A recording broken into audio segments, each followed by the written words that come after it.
حضرت محمد بن کعب قرظی رحمۃ اللہ علیہ مرسلاً روایت کرتے ہیں کہ ایک دن حضرت حمزہ رضی اللہ عنہ اپنی تیر اندازی سے واپس آئے تو ان کو ایک عورت ملی جس نے ان سے کہا، اے ابو عمارہ، تمہارے بھتیجے کو ابو جہل بن ہشام سے کتنی تکلیف اٹھانی پڑی، ان کو تکلیف پہنچائی اور یہ کیا اور وہ کیا۔ حضرت حمزہ نے پوچھا، کیا کسی نے ایسا کرتے ہوئے دیکھا؟ اس نے کہا، ہاں، اللہ کی قسم بہت سے لوگ دیکھ رہے تھے۔ حضرت حمزہ رضی اللہ عنہ وہاں سے چل دیے اور صفا مروہ کے پاس قریش کی اس مجلس میں پہنچے جہاں ابو جہل بیٹھا ہوا تھا۔ اپنی کمان پر ٹیک لگا کر کہنے لگے، میں نے ایسے اور ایسے تیر چلائے اور یہ کیا اور وہ کیا۔ پھر انہوں نے دونوں ہاتھوں سے کمان پکڑ کر ابو جہل کے کانوں کے درمیان سر پر اس زور سے ماری کہ کمان ٹوٹ گئی اور کہا کہ یہ تو کمان کی مار تھی، اس کے بعد تلوار کی وار ہوگی۔ میں گواہی دیتا ہوں کہ وہ اللہ کے رسول صلی اللہ علیہ وسلم ہیں اور وہ اللہ کے پاس سے حق لے کر آئے ہیں۔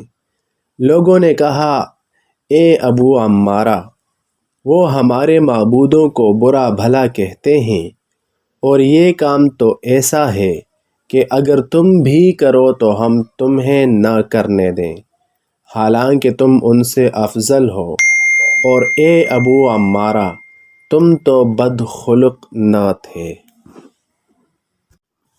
حضرت عباس رضی اللہ عنہ فرماتے ہیں کہ میں ایک دن مسجد حرام میں بیٹھا ہوا تھا کہ اتنے میں ابو جہل لعنت اللہ علیہ سامنے آیا اور کہنے لگا کہ میں نے اللہ کے لیے نذر مانی ہے کہ اگر محمد علیہ السلام کو سجدہ کرتے ہوئے دیکھ لوں گا تو ان کی گردن کو پاؤں کے نیچے روند ڈالوں گا۔ میں وہاں سے حضور صلی اللہ علیہ وسلم کی طرف چل دیا اور جا کر میں نے انہیں ابو جہل کی بات بتائی۔ آپ وہاں سے غصہ میں نکلے، یہاں تک کہ مسجد حرام میں پہنچ گئے، اور مسجد میں داخل ہونے کی آپ کو اتنی جلدی تھی کہ دروازے کے بجائے دیوار پھلانگ کر اندر گئے۔ میں نے کہا، آج کا دن تو بہت برا ہوگا۔ میں نے اپنی لنگی کو مضبوط باندھا اور حضور صلی اللہ علیہ وسلم کے پیچھے ہو لیا۔ آپ صلی اللہ علیہ وسلم نے اندر جا کر یہ پڑھنا شروع کیا، اقرأ بسم ربک الذی خلق، خلق الانسان من علق۔ پڑھتے پڑھتے جب آپ اس آیت پر پہنچے جس میں ابو جہل کا تذکرہ ہے، کلا ان الانسان لیطغی ان رآہ استغنی، تو ایک آدمی نے ابو جہل سے کہا، اے ابو الحکم، یہ محمد علیہ السلام مسجد میں ہیں۔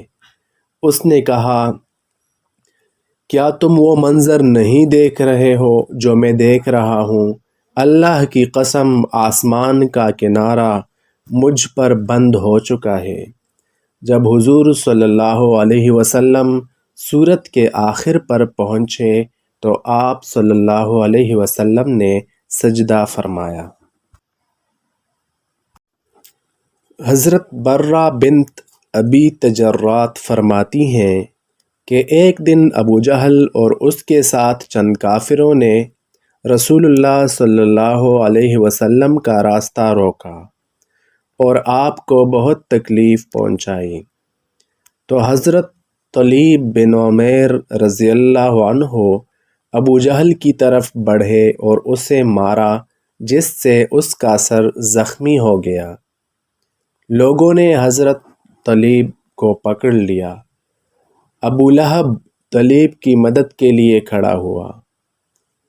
حضرت طلیب کی والدہ حضرت اروی رضی اللہ عنہ کو جب اس واقعہ کی خبر لگی تو انہوں نے کہا کہ طلیب کی زندگی کا بہترین دن وہ ہے جس دن اس نے اپنے ماموزاد بھائی یعنی حضور صلی اللہ علیہ وسلم کی مدد کی۔ لوگوں نے ابو لہب سے کہا، تمہاری بہن اروی یا اروا بے دین ہو گئی ہے۔ ابو لہب حضرت اروا کے پاس گیا اور انہیں ناراض ہونے لگا تو انہوں نے کہا، تم بھی اپنے بھتیجے محمد علیہ السلام کی حمایت میں کھڑے ہو جاؤ، کیونکہ اگر وہ غالب آ گئے تو تمہیں اختیار ہوگا، ورنہ تمہیں اپنے بھتیجے کے بارے میں معذور سمجھا جائے گا۔ ابو لہب نے کہا، کیا ہم تمام عربوں سے لڑنے کی طاقت رکھتے ہیں، اور وہ تو ایک نیا دین لے کر آیا ہے۔ حضرت قتادہ مرسلاً بیان کرتے ہیں کہ عتیبہ بن ابی لہب کی شادی حضور صلی اللہ علیہ وسلم کی صاحبزادی حضرت کلثوم رضی اللہ عنہا سے ہوئی، اور حضرت رقیہ رضی اللہ عنہا عتیبہ کے بھائی عتبہ بن ابی لہب کے نکاح میں تھیں۔ ابھی ان کی رخصتی نہیں ہوئی تھی کہ حضور صلی اللہ علیہ وسلم کی نبوت کا ظہور ہوا۔ جب سورۃ تبت یدا ابی لہب نازل ہوئی تو ابو لہب نے اپنے دونوں بیٹوں عتیبہ اور عتبہ سے کہا، میرا تم دونوں سے کوئی تعلق نہیں ہے اگر تم محمد علیہ السلام کی بیٹیوں کو طلاق نہ دو۔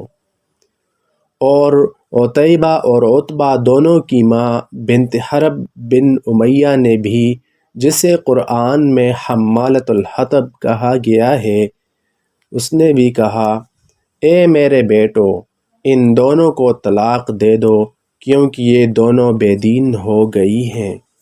چنانچہ ان دونوں نے طلاق دے دی۔ جب عتیبہ نے حضرت کلثوم کو طلاق دے دی تو وہ حضور صلی اللہ علیہ وسلم کے پاس آیا اور کہنے لگا، میں نے تمہارے دین کا انکار کیا ہے اور تمہاری بیٹی کو طلاق دے دی ہے، تاکہ تم کبھی میرے پاس نہ آؤ اور نہ میں تمہارے پاس آؤں۔ پھر اس نے آپ پر حملہ کر کے آپ کی قمیض کو پھاڑ دیا۔ وہ ملک شام کی طرف تجارت کے لیے جانے والا تھا۔ آپ نے فرمایا، میں اللہ سے سوال کرتا ہوں کہ وہ تجھ پر اپنا کوئی شیر مسلط کر دے۔ چنانچہ وہ قریش کے تجارتی قافلہ کے ساتھ گیا۔ جب یہ لوگ زرقاء مقام پر پہنچے تو رات کو وہاں ٹھہر گئے۔